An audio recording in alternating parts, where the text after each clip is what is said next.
Ana Osorio es nuestra ponente de hoy. Forma parte de los seminarios que organiza la cátedra de la Fundación CUAES con la Politécnica de Valencia.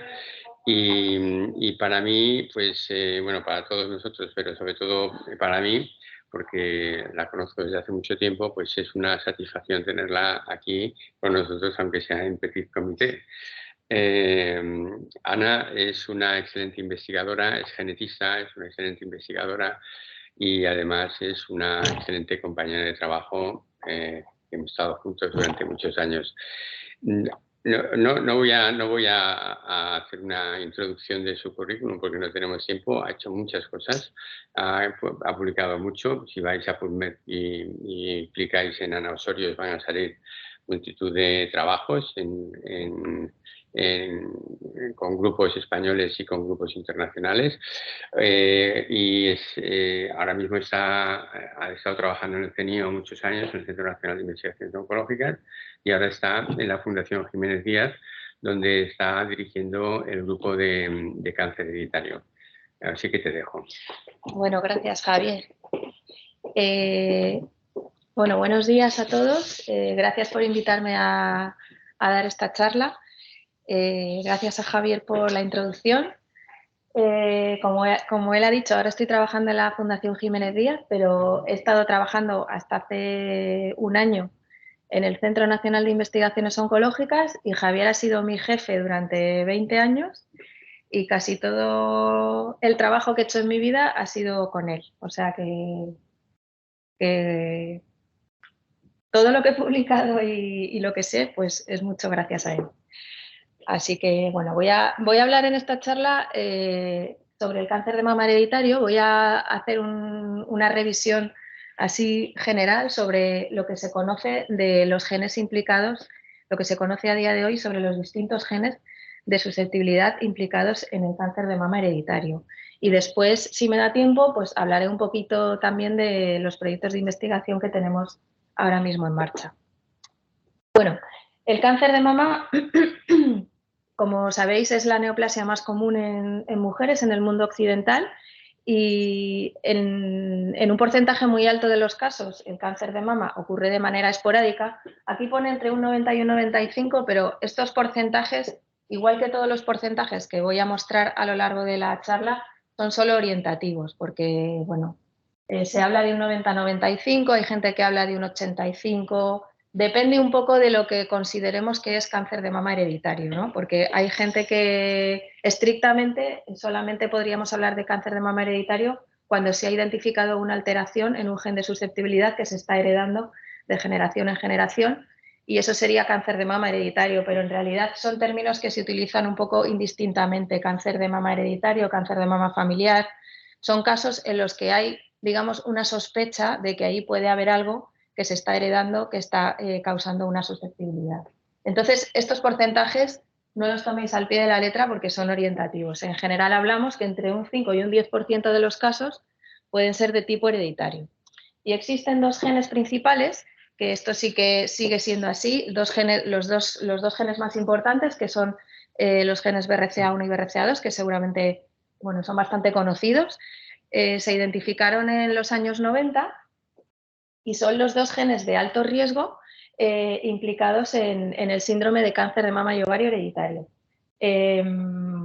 Después se han ido identificando muchos otros genes de los cuales vamos a hablar a lo largo de la charla, pero estos dos siguen siendo los dos genes principales implicados en la enfermedad. Para ponernos un poco en contexto, y este es un ejemplo de una familia con cáncer de mama hereditario, lo que diríamos un caso típico, es un caso muy florido, no todos los casos son así, pero bueno, encontramos las características típicas del cáncer de mama hereditario y del cáncer hereditario en general, ¿no? En este caso, pues, una familia en la que hay muchas mujeres, más mujeres afectadas de cáncer de mama de lo que cabría esperar por la incidencia de la enfermedad en la población general, a pesar de que el cáncer de mama es muy frecuente. Pero aquí tenemos todas estas mujeres, las que están en naranja, afectadas de cáncer de mama. Esta es una familia real que hemos estudiado en el laboratorio. También hay casos de cáncer de ovario, que es un tumor que frecuentemente aparece asociado en el síndrome de cáncer de mama y ovario hereditario. Las edades de diagnóstico son muy tempranas. Esta es otra característica muy típica de los casos de cáncer hereditario, no solamente el cáncer de mama, mucho más temprana de lo que cabe esperar por la edad media de aparición de la enfermedad en la población general.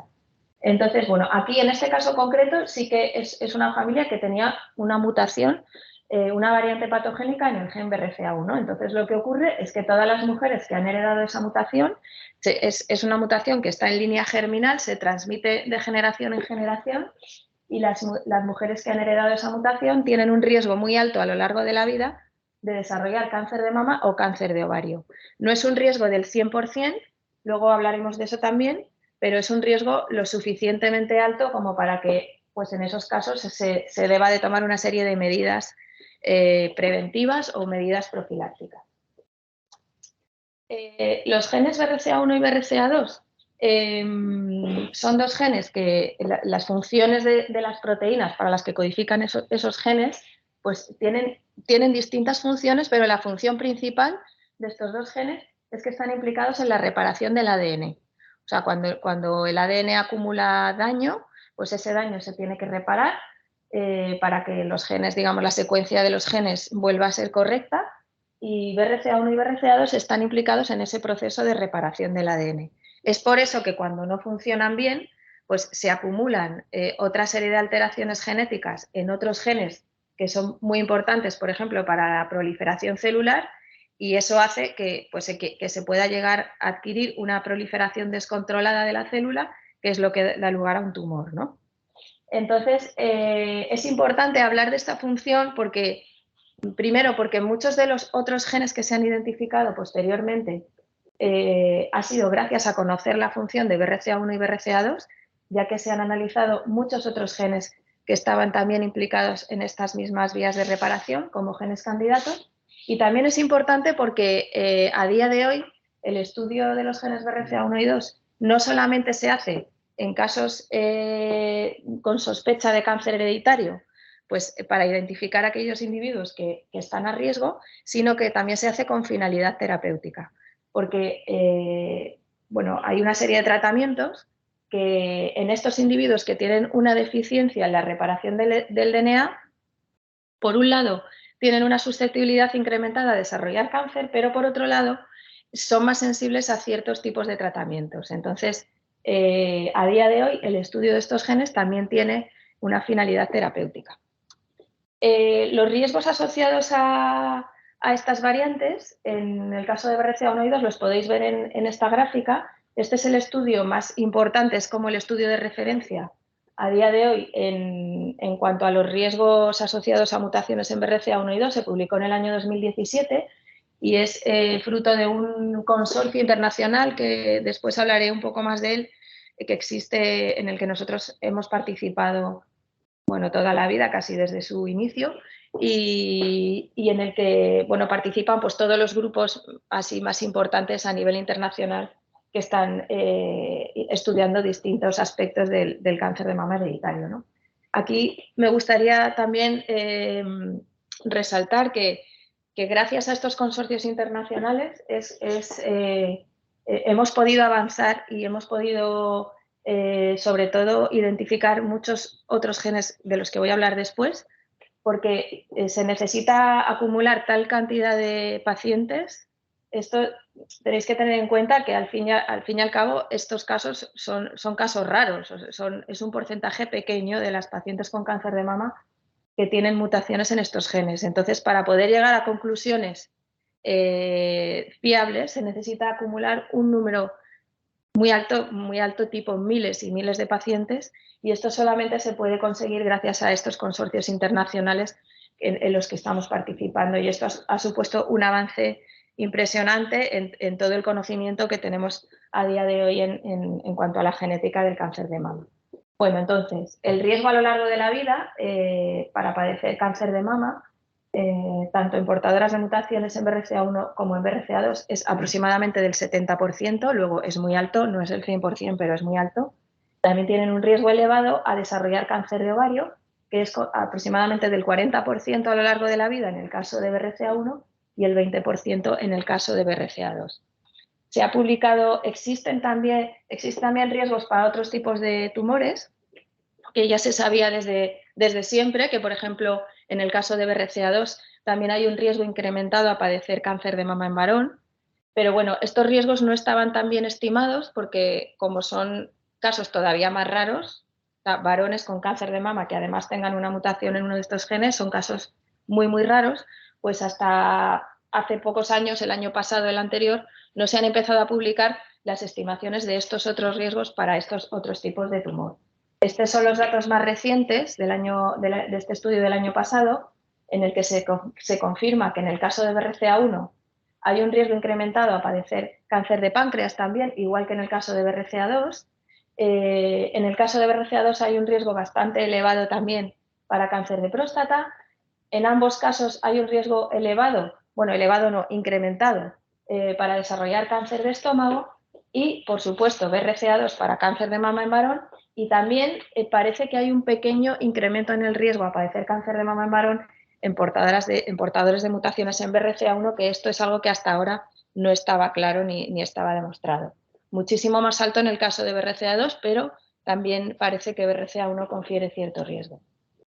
Bueno, ahora voy a pasar a hablar del resto de genes. Ya he introducido un poco lo que son los genes BRCA1 y BRCA2. BRCA1 y 2, aunque son los genes más importantes, explican un porcentaje relativamente bajo de los casos en los que hay sospecha de cáncer de mama familiar.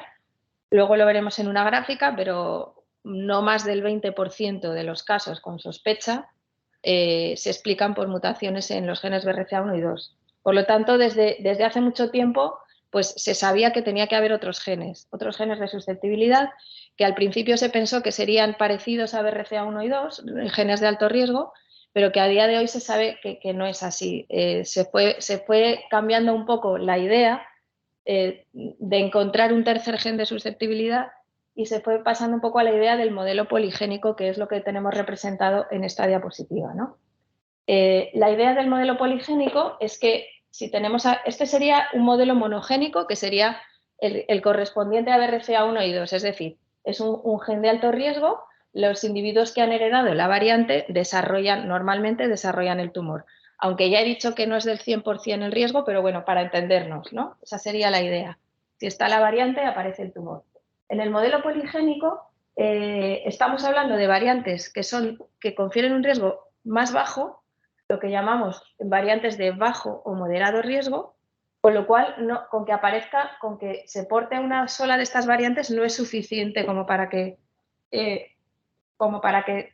se tenga esa susceptibilidad, digamos, porque el riesgo a nivel individual es muy bajo. Pero cuando se acumulan 2 o 3 o 4, dependiendo de cómo sean las variantes, de esas variantes, entonces sí que se puede llegar a desarrollar la enfermedad. Eso es lo que llamamos el modelo poligénico. Y dentro de ese modelo es donde se han identificado en los últimos años muchos otros genes de susceptibilidad. Aquí tendríamos un poco un resumen de lo que se sabe a día de hoy en cuanto a los 3 tipos de genes, alto, moderado y bajo. Entonces, en el rango de alto riesgo estarían BRCA1, BRCA2 y PALB2, que es otro gen que después voy a hablar un poquito de él para poneros un ejemplo de otro tema. Es un gen que a día de hoy también se considera de alto riesgo para cáncer de mama hereditario. Estos genes, las variantes son raras, pero cuando ocurren, cuando aparecen en una familia, el riesgo que tienen los portadores de esas variantes es muy alto. Luego tenemos los genes de moderado riesgo, que estarían aquí, son estos ATM, CHEK2, etcétera. Después hablaré un poquito de ellos. Estos genes confieren un riesgo que llamamos riesgo intermedio o moderado, que es que aumentan entre 2 y 4 veces el riesgo poblacional. O sea, si antes hemos dicho que una portadora de una variante en BRCA1 tiene un 70% de riesgo a lo largo de la vida, pues portadoras de variantes en ATM o en CHEK2, de variantes patogénicas, pues tienen un riesgo entre el 20 y el 40% a lo largo de la vida. Si el riesgo poblacional es del 10%, se multiplica entre 2 y 4 veces. Eso es así, explicado de manera muy sencilla, eso es lo que llamamos riesgo intermedio. Y luego tenemos los alelos de bajo riesgo, que son alelos que a nivel individual el riesgo es bajísimo, es a lo mejor 1.2, 1.05, muy bajo. Luego a nivel individual, digamos que no significan nada, pero en combinación sí que pueden llegar a modificar el riesgo. Y eso lo vamos a ver también después. A día de hoy se conocen 313, estos son variantes que son polimórficas en la población general, son frecuentes en la población general. El riesgo individual es muy bajo, pero en combinación puede llegar a que una mujer esté en un rango de riesgo que necesite pues, un seguimiento más estrecho, por ejemplo, ¿no? Se conocen 313, que es lo que llamamos el PRS, el Polygenic Risk Score, que en el caso del cáncer de mama, pues eso, son estos 313. Si me da tiempo luego, lo explicaré un poquito más en detalle porque esto ya es un tema un poco más complicado. Estos genes, tanto los de moderado como los de bajo riesgo, se han identificado gracias a grandes estudios de casos y controles, en los que se compara una serie grande de casos con una serie grande de controles y se ve si la variante o el gen que se está estudiando es más frecuente en los casos que en los controles. Y si eso es estadísticamente significativo, pues entonces se llega a la conclusión de que esa variante está asociada con la enfermedad. Pero bueno, aquí vuelvo a enfatizar que se necesitan muchísimos casos para llegar a estas conclusiones y que nuevamente se ha podido llegar a ellas gracias solamente a los consorcios internacionales, porque además cuando se identifica un gen de este tipo, incluso en un estudio grande con miles de casos y controles, hasta que no se valida en una serie independiente igual de grande, ni siquiera se considera que sea un candidato para que se siga estudiando o se pueda llegar a implementar en la clínica. Luego os enseñaré un trabajo que es el último, así más de referencia, que veréis los números de los que estamos hablando, ¿no? En el caso de los genes de moderado riesgo, todos ellos se han identificado analizando genes relacionados con esa ruta de reparación que os hablé al principio, o sea, todos los genes relacionados con la ruta de reparación de recombinación homóloga, que es donde están BRCA1 y 2 y otras rutas de reparación, todos esos genes han salido de ahí. Mientras que los alelos de bajo riesgo se han identificado en los estudios GWAS, que se llaman, que son Genome-Wide Association Studies, son estudios de asociación de genoma completo donde no hay una hipótesis previa, sino que se estudian marcadores en todo el genoma y lo que tenemos es lo que llamamos un hit, que son estos puntitos que se ven aquí arriba, esto se llama Manhattan Plot y los que tienen una significación estadística determinada, pues se salen aquí del gráfico y es un marcador de que ahí hay un marcador de riesgo, que no sabemos ni en qué gen está ni nada, pero simplemente sabemos que si está ese SNP es un marcador de riesgo. Y así se han identificado los 313 SNPs del PRS. Bueno, esta la voy a pasar rápido porque es muy larga y vamos mal de tiempo, ¿no? No sé cómo voy de tiempo. Vale, ya. Bueno, aquí os iba a contar un poco la historia de cómo se habían identificado algunos de los genes de bajo riesgo, pero bueno, de moderado riesgo, que es un modelo bastante genético muy bonito, pero no tengo tiempo de contarlo. Pero bueno, simplemente que sepáis que todos estos genes que están relacionados en la misma ruta biológica que BRCA1 y 2, pues algunos de ellos finalmente ha resultado que también eran genes de susceptibilidad para cáncer de mama. PALB2, por ejemplo, quiero hablar un poquito más de él porque es como el tercer gen de alto riesgo después de BRCA1 y BRCA2 y digamos que a nivel de diagnóstico genético es el tercero más importante, aparte de BRCA1 y BRCA2. Entonces, quiero hablar de él también para poneros un ejemplo de todo esto que os he estado diciendo de las series tan grandes que se necesitan de casos y controles y cómo pueden ir cambiando las cosas a lo largo del tiempo, ¿no? PALB2 se identificó en el año 2007 como un gen de moderado riesgo. En un estudio, veis aquí, el riesgo relativo era aproximadamente 2 veces el riesgo poblacional, ¿no? Moderado riesgo. Fue como un estudio súper importante, pero fue en el 2007, se publicó en Nature Genetics, o sea, una revista buenísima de genética, Pero aquí solamente se habían analizado 1000 casos y 1000 controles, que en ese momento era una serie muy grande, pero a día de hoy no se consideraría una serie grande, ¿no? Pero bueno, ya aquí quedó establecido como gen de moderado riesgo, etcétera. En el estudio más reciente sobre PALB2, publicado ya en el 2019, si veis aquí en esta gráfica, ya el riesgo que se estima para cáncer de mama en pacientes portadoras de mutaciones en PALB2 ya está en el rango de alto riesgo. O sea, ya se considera que es un gen de alto riesgo. Este es un trabajo publicado por un grupo específico que hay dentro del consorcio internacional. Hay un grupo específico que se dedica solamente al estudio de PALB2, ¿no? Y que ha conseguido acumular la serie más grande de familias que hay en el mundo ahora mismo con variantes en PALB2 y se han obtenido estas estimaciones. Entonces, hemos pasado de que PALB2 era un gen de moderado riesgo en el año 2007 a que a día de hoy ya es un gen de alto riesgo y se trata exactamente igual que si se encuentra una mutación en BRCA2. Y eso simplemente ha sido porque hemos pasado de poder estudiar 1000 casos y 1000 controles a poder estudiar, en este caso, 500 familias enteras con todos sus miembros y otros estudios que se han hecho posteriormente con muchísimos más casos y muchísimos más controles. Aquí en este mismo estudio de PALB2 se demuestra que existen también otros riesgos asociados, como también cáncer de mama en varón, cáncer de páncreas, etcétera, y también para cáncer de ovario, pero hasta este estudio, hasta el 2019, se consideraba que PALB2 no era de riesgo para cáncer de ovario, pero en este estudio, que ya es mucho más completo y con muchos más casos, pues aunque el intervalo de confianza es muy grande, pues ya sí que se considera que PALB2 también puede incrementar ligeramente el riesgo para cáncer de ovario. Pero unos años antes, en estos estudios del 2015 y 2016, se había descartado completamente que PALB2 estuviera asociado con cáncer de ovario.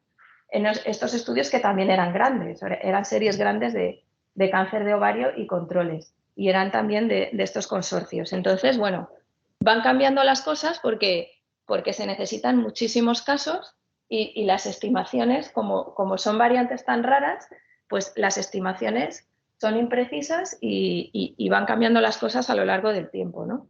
Luego hay que ser un poco cauteloso con todo esto y sobre todo con todos los genes que van saliendo, genes candidatos de estudios pequeños que no se pueden tener en cuenta, pues se encuentra una asociación de un gen con la enfermedad.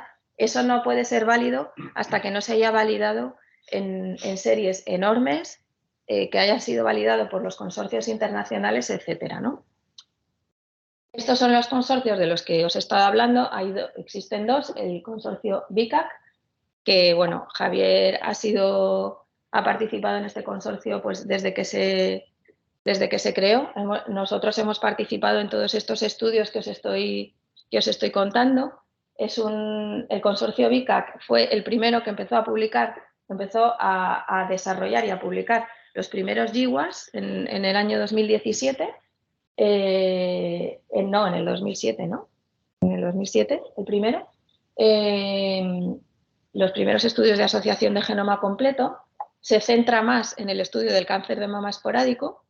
Y luego está el consorcio CIMBA, que también hemos sido nosotros participantes desde que se fundó, que está más enfocado al estudio de pacientes portadoras de mutaciones en BRCA1 y BRCA2, ¿no? Entonces, estos dos consorcios son los que han impulsado toda la investigación en cáncer de mama hereditario y gracias a los cuales pues tenemos el conocimiento que tenemos ahora mismo sobre los otros genes que no son BRCA1 y 2 ha sido mucho gracias a estos consorcios internacionales.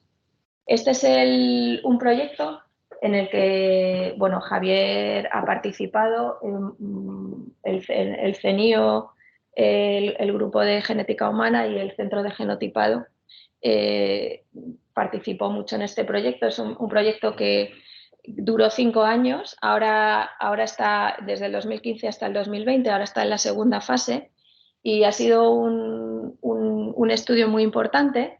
Los resultados de este estudio se publicaron a principios del 2021 en el New England Journal of Medicine y lo que se hizo en este estudio es que todos los genes que había en ese momento candidatos, conocidos, y todos esos genes que había por ahí pululando, estos que os digo que se publica un trabajo en una serie pequeña, pero no se ha validado, etcétera, todos esos genes se secuenciaron completamente en una serie de aproximadamente 60.000 casos y 60.000 controles. Y se publicó, como os digo, a principios del 2021, 113.000 casos, o sea, entre casos y controles, 113.000 mujeres. En ese mismo número del New England se publicó otro estudio, en población americana, que tenía la mitad de casos y controles, pero que los resultados eran muy parecidos. Yo os voy a hablar de este, que además es en el que participamos nosotros. En este trabajo, digamos que se confirman cuáles son los genes que realmente confieren susceptibilidad a desarrollar cáncer de mama, que son los que están en rojo. Algunos de ellos eran los que ya se conocían, pero, por ejemplo, las estimaciones se pudieron afinar mucho más, las estimaciones de riesgo, y otros, como pueden ser RAS51C y D, pues hasta ese momento no se consideraba que fueran genes de susceptibilidad para cáncer de mama, o no estaba claro, porque RAS51C y D eran genes de susceptibilidad para cáncer de ovario, y en este estudio ya se demuestra y queda claro que también son genes de moderado riesgo para cáncer de mama y que se deberían incluir en el diagnóstico del cáncer de mama hereditario. Entonces, esa es una conclusión muy importante del estudio, y otra conclusión muy importante también es que hay un montón de otros genes que se descarta su implicación en la enfermedad. Entonces, esto también a día de hoy tiene mucha importancia, porque como ahora técnicamente podemos analizar muchos genes con la secuenciación masiva, se hacen paneles de genes, o incluso, que habréis oído hablar de ellos, estos test que son como directos al consumidor, ¿no? Que cualquier persona puede comprar el test y hacerse el estudio genético. Pues estos paneles contienen muchos genes, muchos de ellos no están asociados con la enfermedad, y hay que tener mucho cuidado y saber exactamente cuáles son los que están asociados con la enfermedad y a la vez y además también tienen una utilidad clínica, porque si no, esos genes no se deberían de estudiar en esos pacientes, ¿no? No se deberían de estudiar porque no aportan nada, o incluso pues esa información puede ser perjudicial. Entonces, este estudio ha sido un estudio muy relevante en estos dos sentidos. No sé cuánto me queda. ¿Termino ya o...? Sigo. Bueno, entonces nosotros las recomendaciones que hacemos a la hora de incluir genes en paneles de diagnóstico, de diagnóstico clínico, digamos, pues es que son sobre todo estos 3 puntos, ¿no? Que la asociación esté totalmente demostrada. Eso significa, pues lo que os he estado diciendo a lo largo de toda la charla, pues que haya que sea en una fuente de reconocido prestigio, pues como esta base de datos, por ejemplo, la base de datos ClinGene, que está reconocida por la FDA, o bueno, estos trabajos de los consorcios internacionales, es decir, fuentes de información concretas que hayan demostrado que hay una asociación con tal gen y tal enfermedad, no cualquier artículo que puedas encontrar de un estudio pequeño que saca un gen candidato, ¿no? Luego, que el incremento en el riesgo sea al menos de 2 veces el riesgo poblacional, es decir, que esté en el rango de moderado riesgo. Eso es lo que se recomienda a día de hoy, porque en el futuro lo que se va a implementar es el PRS, pero a día de hoy los genes que están incluidos en el diagnóstico son aquellos que incrementan el riesgo en al menos 2 veces el riesgo poblacional, porque si no se considera como que no es relevante o no va a cambiar el manejo clínico del paciente. Y muy importante que sea accionable, lo que decimos accionable, que es decir, que si tú encuentras una alteración en uno de esos genes en un paciente, pues que le puedas ofrecer unas medidas de seguimiento o unas medidas profilácticas que le puedan ayudar en algo, porque si no tienes nada que ofrecerle, realmente ese gen no se debería estudiar, porque no va a cambiar el manejo clínico del paciente, y quizá le va a crear pues un problema, o le va a crear ansiedad, o lo va a interpretar el resultado de una manera que no es correcta, ¿no? Vale, entonces así quedaría un poco el modelo actual en cáncer de mama. Aquí estaría representado, digamos, todo lo que podemos considerar como que hay una sospecha de que hay algo familiar o algo hereditario, ¿no? No me voy a meter en los términos exactos, como os he dicho al principio, porque se solapan un poco, ¿no? Pero digamos que de todos los casos de cáncer de mama en los que podríamos sospechar que hay un exceso de riesgo familiar o que ahí puede haber algo genético, pues BRCA1 y 2 explicaría aproximadamente como mucho un 20% de los casos. Los genes de moderado riesgo de los que os he estado hablando explicarían otro 5% de los casos. Luego hay otros genes que son también de alto riesgo. Esto está mal, esto es CDH1, no CDH11.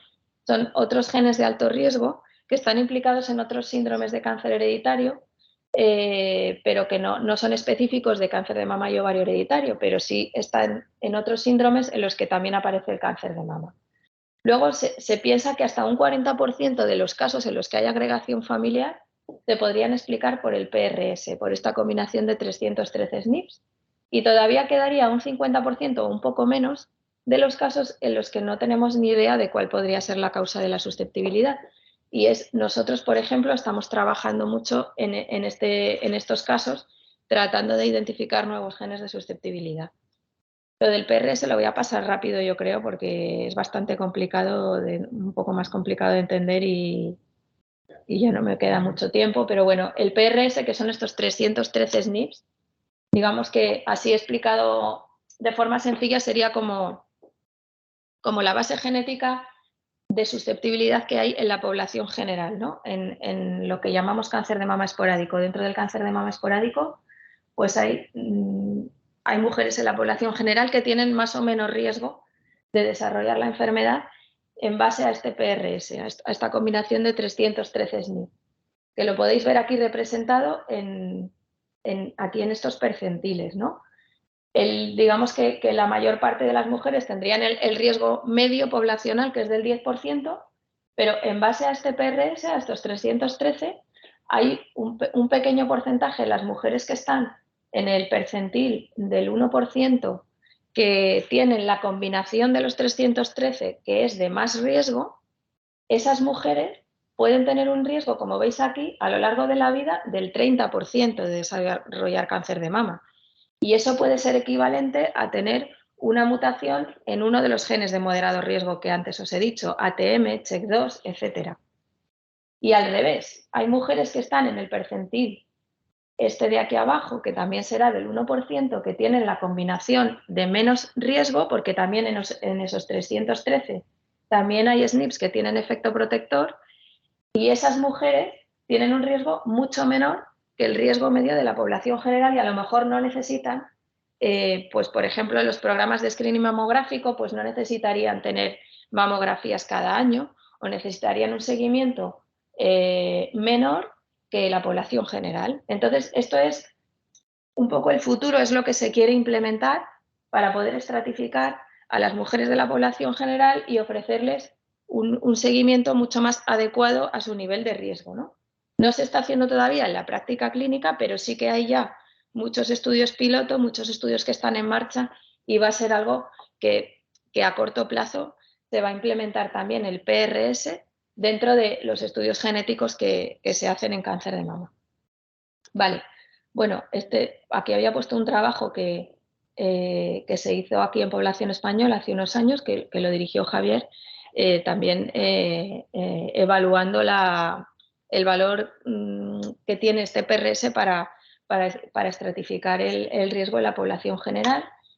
Esto lo voy a pasar, pero bueno, simplemente digo que este PRS también puede modificar el riesgo en portadoras de mutaciones en BRCA1 y BRCA2, ¿no? Y ese riesgo que os he dicho que no es del 100%, que el riesgo medio es del 70%, pues dependiendo del PRS también puede variar. Bueno, no puedo pasar para atrás, pero bueno, digamos que con ese PRS podemos tener una mujer que tenga una mutación en BRCA1 y además tenga el PRS de máximo riesgo y esté entonces en el 100% de riesgo o en el 80% de riesgo, o al revés, una mujer que tenga una mutación en BRCA1 y tenga un PRS de bajo riesgo y le baje su riesgo del 70 al 50.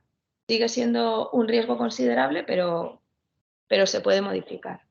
No es que se pueda modificar, es que puede venir modificado por su propio PRS, por su propia combinación genética. Uy, pues tenía más diapositivas, pero bueno. A ver. Sí, tengo más, pero no sé si me da tiempo. Vale, solamente voy a decir 2 cosas más. Voy a hablar de este programa, que es el programa CanRisk, que es un programa que está disponible online, gratuito, y que incluye, a su vez, incluye el algoritmo Boadicea, que es un algoritmo predictor del riesgo, que predice, por un lado, la probabilidad que tiene una mujer de ser portadora de mutaciones BRCA1 y 2 en función de su historia familiar y de otros parámetros. Y por otro lado, habiéndose hecho un estudio genético y sabiendo si hay o no mutación en BRCA1 y 2 y otra serie de factores como la historia hormonal, la densidad mamográfica, etcétera, y sobre todo el PRS, como veis aquí, incluye el PRS, y este programa te da una estimación de riesgo que ahora mismo es lo más preciso que podemos tener, ¿no? Porque incluye todos los factores genéticos, o sea, en el programa se pueden incluir todos los factores genéticos conocidos, o sea, genes de alto riesgo, moderado y bajo riesgo, y los factores de riesgo de estilo de vida, etcétera, conocidos.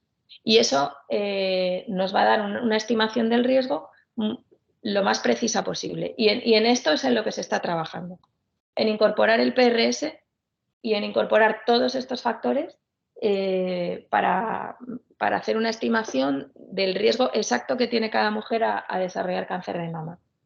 Esto lo paso.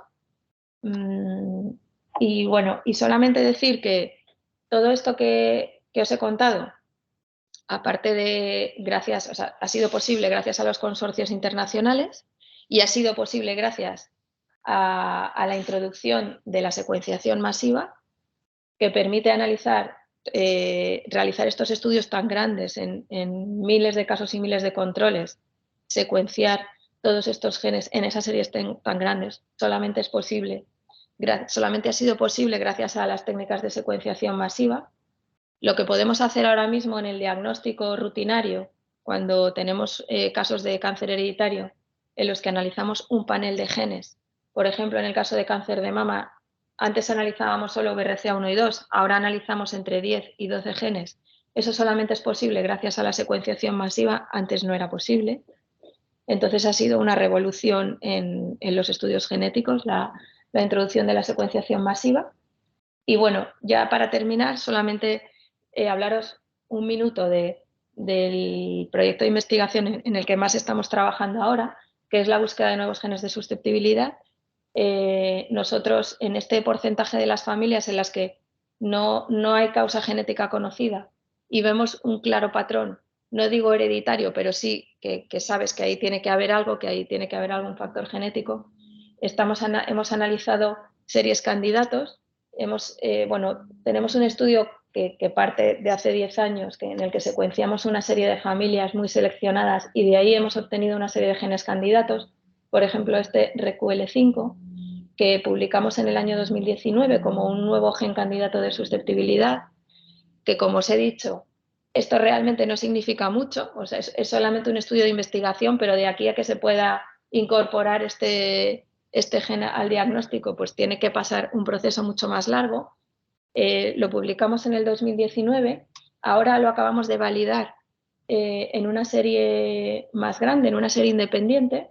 Hemos validado los resultados, hemos encontrado los mismos resultados en una serie independiente y además unos colaboradores nuestros nos han contactado con nosotros y nos han dicho que ellos lo habían incluido ya en sus paneles, este gen, como gen de investigación, a raíz de nuestro primer trabajo, y nos han dicho que han encontrado resultados similares. Entonces, estamos muy contentos porque parece como que se está validando la implicación de este gen en la enfermedad, y ahora vamos a hacer un estudio colaborativo con ellos para hacer una especie de metaanálisis con todos los datos, ¿no?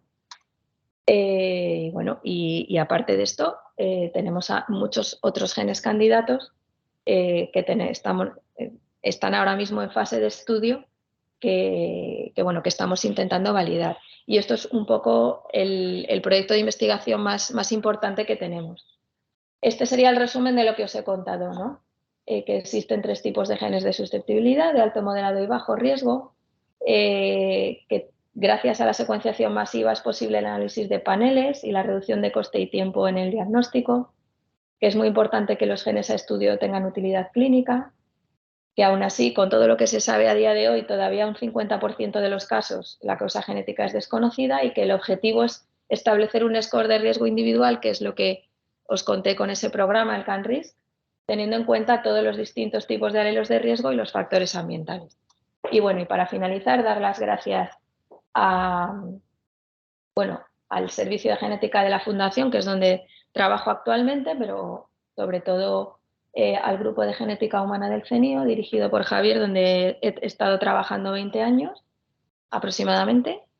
Y luego también he estado un periodo corto de tiempo en la Unidad Clínica de Cáncer Familiar del CENIO. Y bueno, nada más. Si tenéis alguna pregunta o queréis que hablemos más de algún tema en concreto. Muy bien, gracias Ana. Además que ha sido súper rápida y bueno, te lo agradecemos. Bueno, gracias a vosotros. No sé si tenéis alguna cosa. Yo tengo una pregunta. Yo también. Para la gente que se hizo el estudio genético hace años, que antes Sí. solo mirabais BRCA1 y BRCA2, claro, o sea, ya no por ellos, pero a lo mejor por el tema familiar, sí que tendría sentido que se lo repitieran para ver si existen nuevos genes. Sí, tiene todo el sentido del mundo. De hecho, deberían repetírselo. Lo que pasa que es muy difícil, digamos, protocolizar eso, ¿no? Es decir, volver a lo mejor a contactar con todas las pacientes y tal. Normalmente no se hace. Si se está haciendo un seguimiento de la paciente, pues se le puede volver a plantear o si a lo mejor hay nuevos casos en la familia o lo que sea. Si de alguna manera vuelven a la consulta o vuelven o quizá a través de su oncólogo o de su ginecólogo, pues es lo suyo. Es lo que habría que hacer, sí. No es que estos genes nuevos expliquen un porcentaje mucho mayor de los casos, pero evidentemente si hay una posibilidad de encontrar una alteración en alguno de estos genes, merece la pena volver a repetir el estudio. No solo eso, sino que las técnicas que se utilizaban para analizar BRCA1 y 2 hace 10 años, por ejemplo, bueno, hace 10 años ya hacíamos masiva, pero hace 15, pues incluso se tendrían que repetir el estudio de BRCA1 y 2, porque las técnicas eran mucho menos sensibles. Sí. Y bueno, dos preguntas. A raíz de la pregunta de Miriam, bueno, muchas gracias por la presentación, está mucho like. Gracias. ¿Cuál es el protocolo? Es decir, normalmente cuando una mujer acude al ginecólogo o en el screening de mama aparece alguna sospecha. ¿En qué momento se somete una persona a un análisis genético? A ver, yo creo que eso depende un poco de cada hospital o hasta de cada comunidad autónoma, creo, depende un poco, ¿no? O sea, normalmente a nosotros, por ejemplo, en el servicio de genética de mi hospital, normalmente las pacientes que vienen a la consulta de genética, que es donde tienen que ir para este tipo de estudios, ¿no?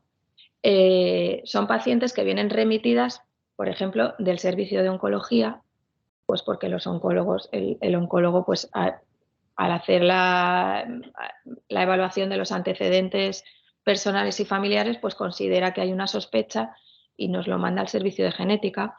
O desde ginecología también nos pueden llegar pacientes, o en el caso de otros tipos de tumores hereditarios, pues de digestivo o de endocrino o de donde sea. En el caso de mi hospital es así.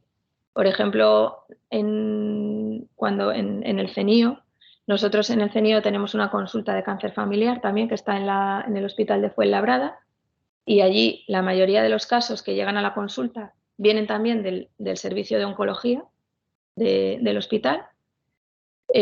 Normalmente yo creo que la mayoría de los casos vienen desde oncología, remitidos por oncología. Y si no, es que haya un feeling del clínico que crea que puede haber algo. Para algo familiar. Sí, pero que suele ser el oncólogo el que... Lo que pasa es que si viene del oncólogo ya viene del oncólogo, ya hay algo. Claro, suele ser el oncólogo el que tiene la sospecha de que puede ser un caso de... Luego también hay hospitales en los que la consulta de cáncer hereditario está dentro del propio departamento de oncología. Esto también, ¿no? Por eso te digo que depende un poco de... Sí. Por añadir lo que dice Luis, de hecho, que es que quería una pregunta a raíz de eso. Evidentemente nosotros tenemos unas indicaciones a partir de las cuales remitir a la unidad de consejo genético. Sí. La principal es el agrupamiento familiar. Sí. Bueno, tienes el agrupamiento familiar, debes mandar al paciente a estudio. Y también la otra es cuando tú detectas un tumor, en el caso de la mama, en edades tempranas. Exacto. Ahí lo tenemos claro. La duda nos viene a los clínicos, y porque los pacientes lo plantean, claro, evidentemente esto hay pacientes que ya son conocedores Sí. de la existencia del cáncer de mama familiar. Cuando tú no tienes un agrupamiento familiar Mm. y tienes una edad que tampoco es una edad avanzada, pero tampoco es una edad de la precoz. Claro, las mutaciones germinales vienen, pero Sí. siempre te dicen, ¿y si soy yo la primera que he tenido esa mutación Ya. germinal y la transmito? Y en ese momento ahí nosotros tenemos una limitación, evidentemente, de protocolo y económica para solicitar ese tipo de pruebas. ¿Vosotros tenéis alguna recomendación más allá de lo que sea un tumor de mama en edad temprana, por hablar de la mama en este caso, o el agrupamiento familiar? ¿Tenéis Bueno, alguna recomendación más? A ver, hay ahora en las guías, por ejemplo, de la SEOM, bueno, en general en cualquier guía son parecidas, ¿no? Pero bueno, por hacer alusión a unas que tenemos más cercanas, las de la Sociedad Española de Oncología Médica, por ejemplo, la verdad es que ya hay un montón de supuestos, en los que está indicado el estudio genético, en el caso de cáncer de mama, por ejemplo, que sea un tumor triple negativo, bueno, tú los conoces, ya prácticamente casi abarca casi todos los casos, ¿no?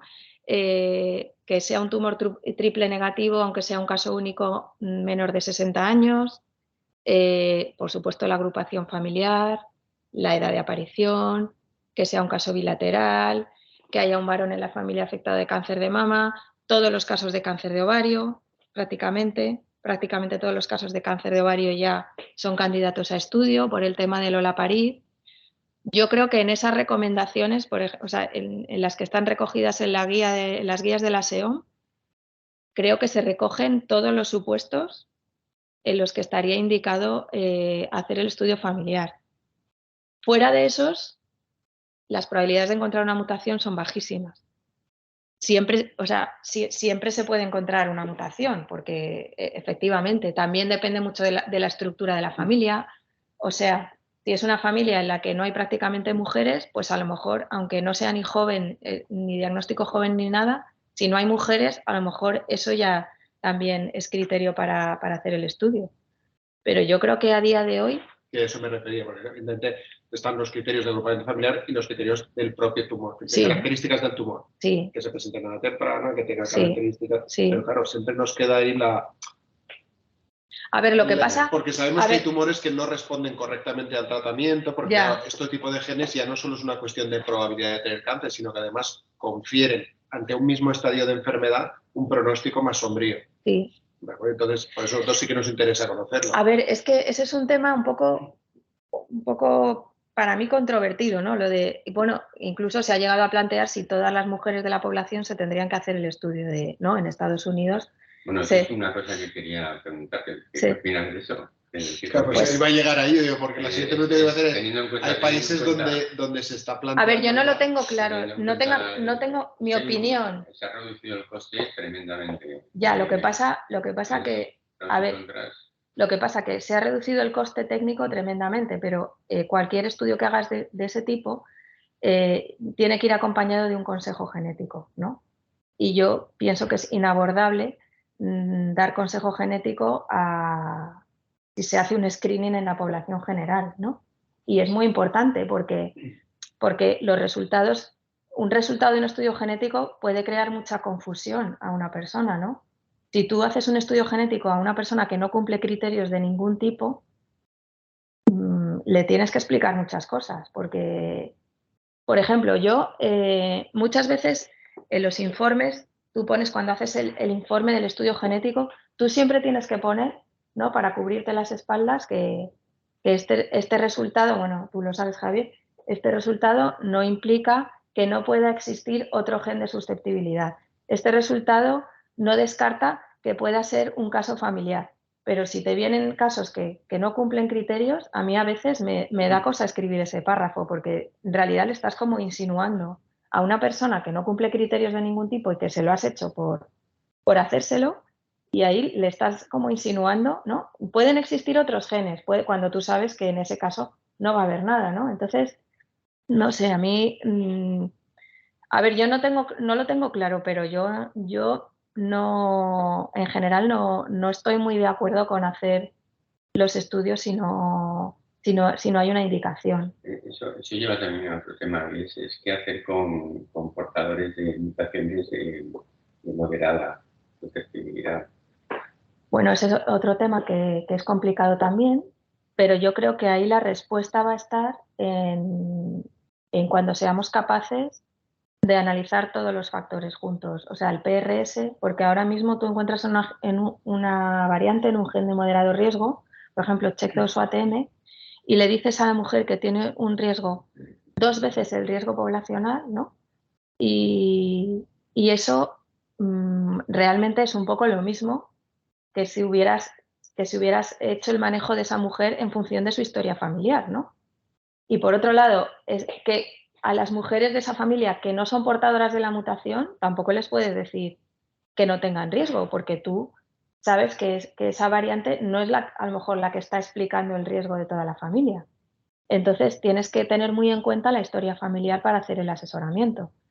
Yo creo que cuando podamos incorporar, además de, por ejemplo, los genes de moderado riesgo, podamos incorporar el PRS y podamos incorporar en esos modelos, en el CAN-RISC, por ejemplo, el resto de factores de riesgo, y eso nos dé un riesgo mucho más preciso, va a ser una información mucho más útil.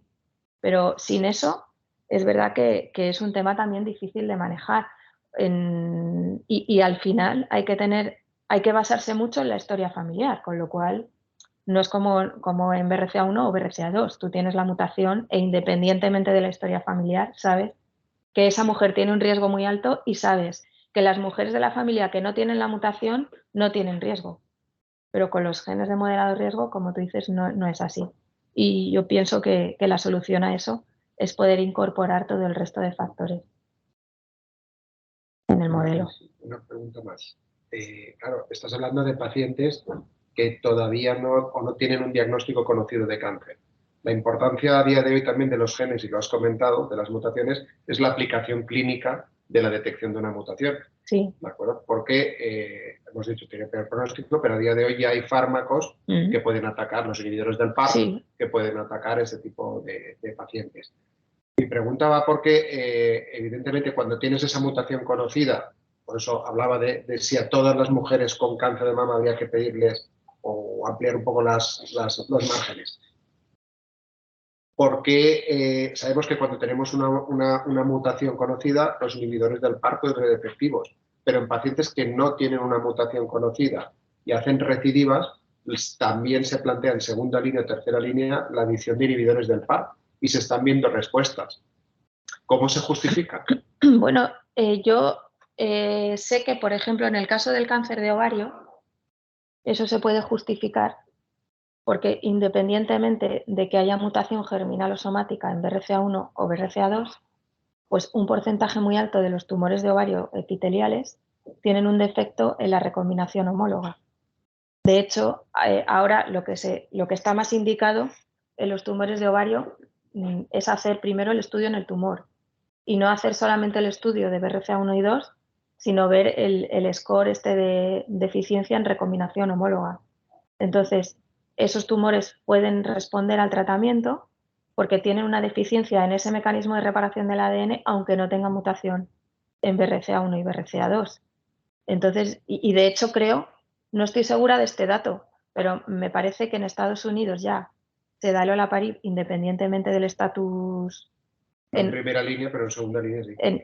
Por este motivo, ¿no? Porque aunque no identifiques la causa genética, como podría ser una mutación en BRCA1 o BRCA2, sí que sabes, creo que hasta un 40%, creo, de los tumores de ovario tienen un defecto en recombinación homóloga y que puede ser debido a, no sabemos a qué, a una mutación en otro gen, en otro de estos genes que no se conocen a lo mejor. que no se conocen todavía. Y al final el efecto es el mismo, que esas células tienen un defecto en la reparación y responden al tratamiento.